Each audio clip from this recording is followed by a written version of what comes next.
let's move away a bit more from what word conservative in general means in this country, and compare it to what, because I always find this interesting, comparing what being conservative means in the UK Yes. as a party, as an individual, and what it means in other countries like Poland, like the US, Yeah. like probably some Eastern European countries. Do you see the difference there? Yes. So the Conservative Party a long ago stopped its obsession with the three Gs: God, guns, and gays. And the Conservative Party in this country doesn't. It's not focused on anything religious related. It has the most liberal attitude towards homosexuals. Quite rightly. I mean, conference is just one big fun. And when it comes to guns, it's, I mean, guns have never been an issue in this country. I say this as No, yeah. I say this as a gun owner. I mean, we have gone on literally completely AWOL. I mean, I do have every 5 years into sort of an inspection and all this sort of stuff, and it's even as much as a speed offence can get your guns taken away from you now. It's very strict, too strict in my opinion. But still, we are not obsessed with the three Gs, and that's, I think, the big difference between the Conservative Party in this country and conservative movements elsewhere. But also In the US, especially. but also the Conservative Party is older than a lot of countries out there. Let's be honest. It's you could argue you could argue its origins date back certainly to the early 18th century. It is full of history, and it has a long memory as a result. And it's the Conservative Party has an abiding wish for power, which the Labour Party, God bless them, have. They'd much rather be right than in government, in their own opinion. Do you know what I mean? And yeah, I mean, that's the big thing, I would say, the three Gs with the Conservatives. But also, like I said, it's history. It's gone on for so long, and is very flexible, and it has changed beyond all recognition in my lifetime. When I was a member of the Conservative Party used to be a fairly pro-European, or at least 50-50. We all had our arguments, but a fairly pro-ish EU. I mean, if you spoke about leading the EU, you were considered insane. Like if I remember growing up, if you were probably, to be fair, I used to be a complete one nation pro-European conservative, and I have been inoculated from that when I moved to London, which I can tell you about another time.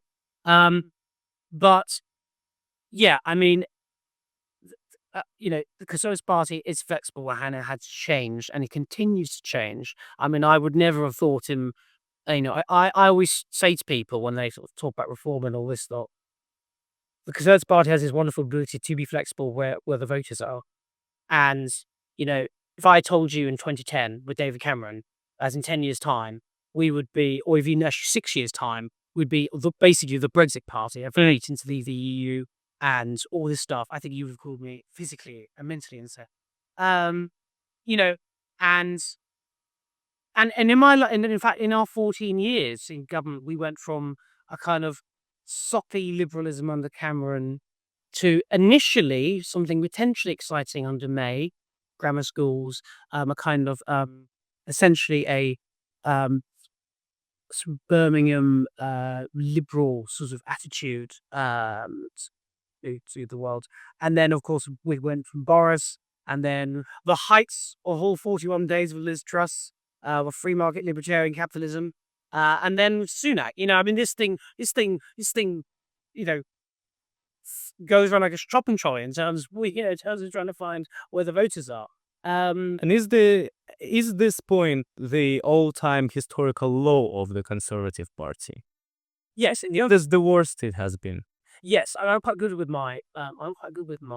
Because I'm not good with the history of the Conservative Party as a whole in this country. I think it's 18. That's why I'm asking. I think it's 1831, which was our worst result, which led to It's not even about the results. It's just about just the whole feeling of what I get. Yeah. I post videos online with members of the Conservative Party, and what people write in comments does not seem to be positive.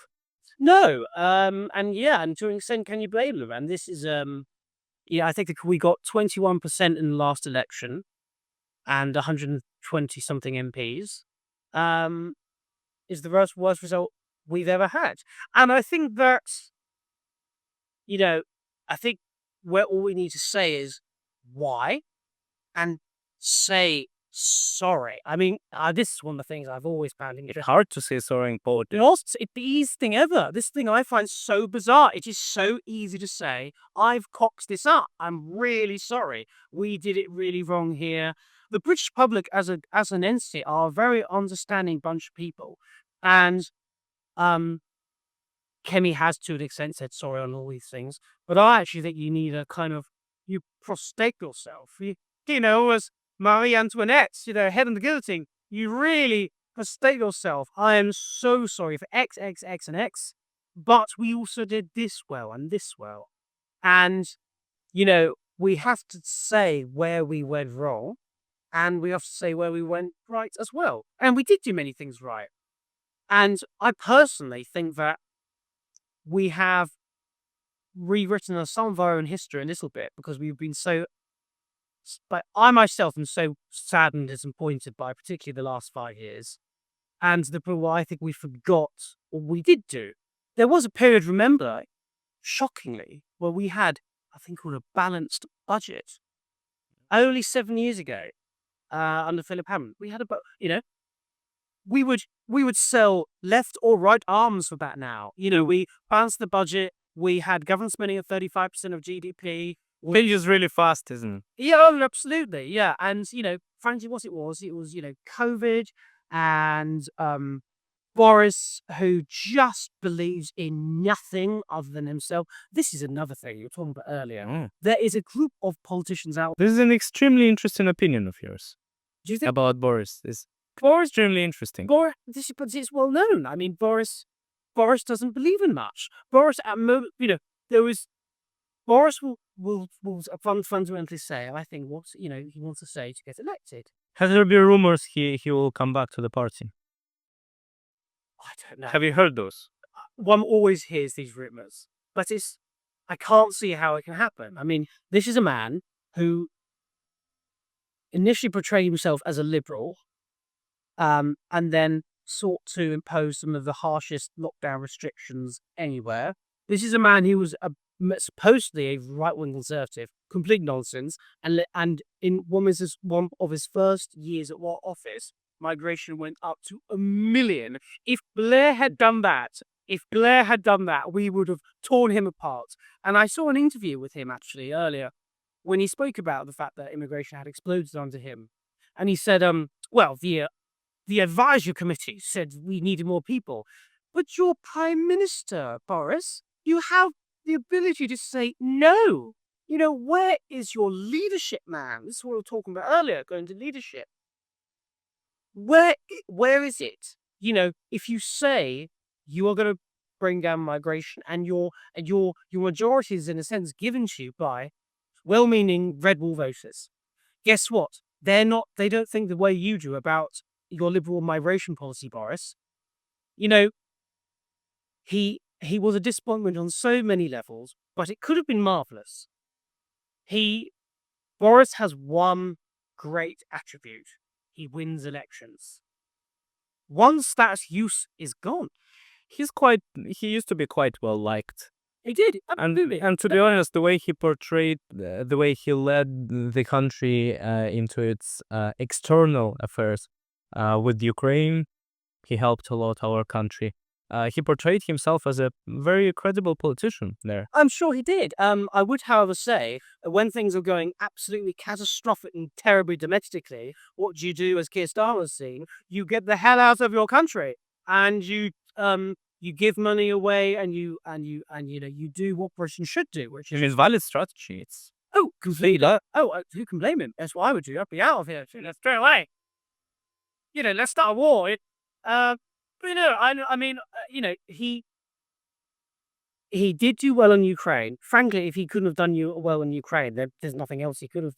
It's quite clear from a British perspective. You support Ukraine. You bat things up to the hilt. I mean, this was, I think, a clear strategy amongst. Although the ways you can support the country of Ukraine vary so much. Of course, they do. It's not just providing, the weapons. It's establishing the plan of what are we aiming to achieve now? Yes, however, let's be honest, so much of all the good stuff that happened with that was Ben Wallace, the defense secretary at the time. He does the detail. Boris goes there, waves floppy hair around and says how we're going to help everyone. But I wouldn't actually say, he did do well in Ukraine. Mhm. And I won't, that's evident. But on a domestic front, I have never been more disappointed.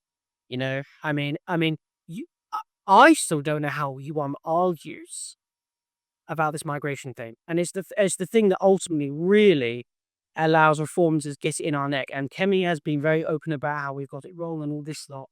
But when I was growing up, I remember when migration hit under Blair, 300,000.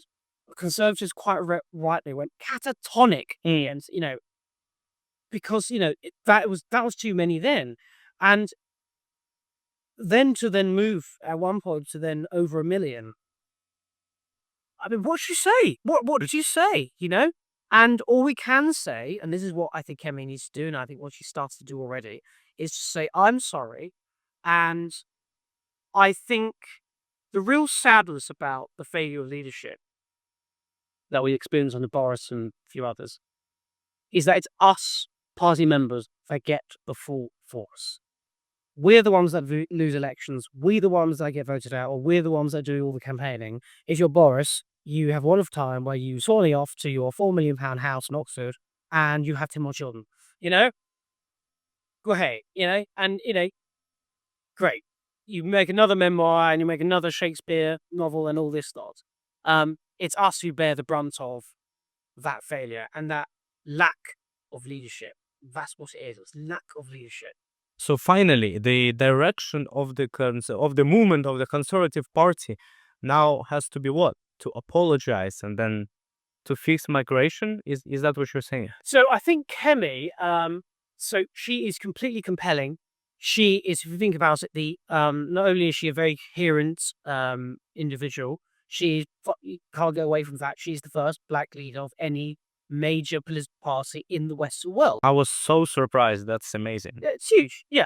And if I was advising her, I would say, get under the noses of every single podcast you can think of. Imaginal, Joe, Trump went on Joe Rogan, things like that. She is a compelling. Kemi Maida can surely go there. Of course she can. Yeah, and she should be every way. She's compelling, and one thing that has been all shown in all focus groups is that people are willing to at least listen to her. Very important. That's Nigel Farage has been on the scene now for 30 years. Kemi is technically quite new, and they're willing to listen. This is gold. This is, if you're a politician, this is gold dust. Usually when you lose office, no one wants to even hear from you for 3 to 4 years. People want and will listen to her. She needs to get under the noses of every single media outlet she can possibly get under, because she's very good, she's very coherent, and that is going to be pivotal to changing our fortunes. And she's already said sorry. I think she probably needs to do almost one big universal, like I said, Marie Antoinette's complete apology sort of thing, because then we will have the higher ground in things like she'll have the higher ground in things like PMQs.